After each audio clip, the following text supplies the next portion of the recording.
Hello నమస్తే అండి. నమస్తే. First of all congrats. Thank you so after much. Long గ్యాప్తో మీకు ఒక మంచి సూపర్ హిట్ వచ్చింది. Thank you. ఎలా అనిపిస్తుంది? చాలా హ్యాపీ. అండ్ 12 years బ్యాక్ రావాల్సిన సినిమా ఇప్పుడు వచ్చి ఇంత పెద్ద హిట్ అవడం అనేది it is very nice feeling. జనరల్గా ఇలాంటివి హీరోలకు జరుగుతుంటాయి. అంటే రిలీజ్ అయ్యి హిట్ అవటమో ఫ్లాప్ అవటమో అని, అంటే ఆగిపోవటం, రిలీజ్ తర్వాత గ్యాప్తో రిలీజ్ అవటం అనేది హీరోల విషయంలో జరుగుతుంటుంది. బట్ మీకు హీరోయిన్గా ఇలాంటి అనుభవం మీరు ఫేస్ చేశారు కదా, ఇది నిజంగా కొత్తది కదా, కొత్తగా చాలా అంటే అందరికీ ఇది ఎక్స్పీరియన్స్ అవుతుందని నాకు తెలీదు.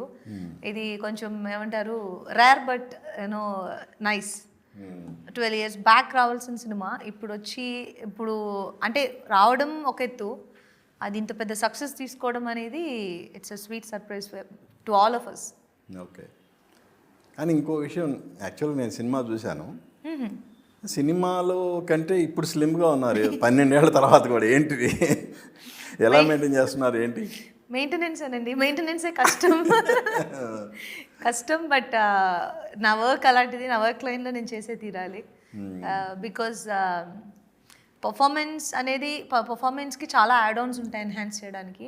And one of the few వచ్చి మెయింటైనింగ్ లుక్స్ అండ్ ఫిజిక్. ఎందుకంటే ఇప్పుడు కొన్ని క్యారెక్టర్స్కి కొన్నిలా ఉండాల్సి వస్తుంది, కొన్ని క్యారెక్టర్స్ కొన్నిలా ఉండాల్సి వస్తుంది.